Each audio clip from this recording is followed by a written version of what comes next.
கல்யாணம்னாலே அது ஏதோ ஒரு கண்டிஷன் இருக்கும். உங்கள் கண்டிஷன் என்ன? இப்போ இங்க வந்துதான் ஒரு பாயிண்டே வந்திருக்கு. எனக்கு கிராமத்து பையனே வேண்டாம்.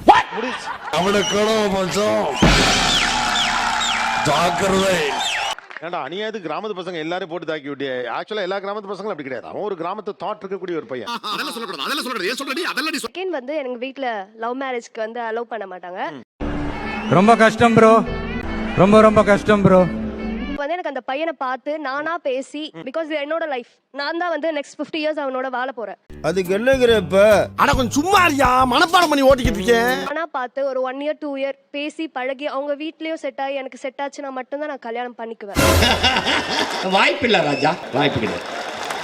அவங்க அம்மா இருக்காங்க 2 வருஷம் பழகி பார்த்துட்டா கல்யாணங்கறாப்ல. அந்த மாதிரி பழகி பார்த்து கல்யாணம் எல்லாம் பண்ண முடியாது. பேசிக் கேரக்டர் அண்டர்ஸ்டாண்ட் பண்ணிக்கிறதுக்கு ஒரு 1.5 வருஷம் 2 வருஷம் வேணுங்கிறீங்க. எடுக்கும். ஏப்பா அப்படி எல்லாம் ஒண்ணு இல்லையே. எனக்கு அதுல எல்லாம் உடன்பாடு இல்லை. என்னுடைய பேரண்ட்ஸ் வந்து எனக்கு கல்யாணம் பண்ணி வச்சப்போ கட்டுறப்போ தான் நான் அவரையே பார்த்தேன். அதானே உலக வழக்கம். சார் அவங்களால அட்ஜஸ்ட் பண்ணிக்க முடியும். லைக் அவங்களால இது பொறுத்துக்க முடியும், அது பொறுத்து. பட் என்னால அப்படி முடியாது. இந்த எண்ணத்தை மாத்திக்க, இல்லன்னா நீ அவ்வளவுதான். இப்போ நாங்க பார்த்து வைக்கிறோம்னா அந்த பேசிக் கேரக்டர் கூட தெரியாம கல்யாணம் பண்ணி வச்சிடுவாங்க இல்லையா? சார் சத்தியமா பாப்பாங்க. ஃப்ரெண்ட்ஸ் ஆகவே ரியல் ஃப்ரெண்ட்ஸ் ஆகவே 5 இயர்ஸ் இருக்கும். எப்படி ஒரு லைஃப் பார்ட்னரை 1 மாசத்துல முடிவு பண்ண முடியும்? புரிஞ்சதா? சொல்லும்போது நான் சொன்னேன், பேசி பார்த்து பழகி அதுக்கப்புறம் தான் பண்ணிக்க முடியும். நான் சொன்ன எல்லாமே நான் சொல்லியிருக்கேன் சார். ஆனா எதுவுமே நடைமுறைக்கு ஒத்து வராது. ஒரு அசிங்கமாய் போச்சு குமார். உங்களோட விருப்பப்படியே நடக்கணும். அட் த சேம் டைம் உங்க மேல தப்பு இருக்க கூடாது. அப்ப நீங்க சேஃபர் சைடா இருக்கணும் அப்படின்னு சொல்லி எக்ஸ்பெக்ட் பண்ற மாதிரி எனக்கு தோன்றது.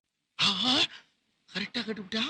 நீங்க சொல்ற பாயிண்ட்ஸ் எல்லாமே வந்து லவ் பண்ணி கல்யாணம் பண்ணிக்கிறவங்களுக்கு பொருந்தும். ஓகேங்களா? இவ்வளவு போராட்டம் பண்றதுக்கு காதலிச்சு கல்யாணம் பண்ண வேண்டியது. என்ன குள்ள சொன்ன பாக்குறா நீ? நடக்காதா? பண்ணோம்னா நாளைக்கு ஏதாவது பிரச்சனை வந்தா நான் தான் வந்து பார்க்கணும்.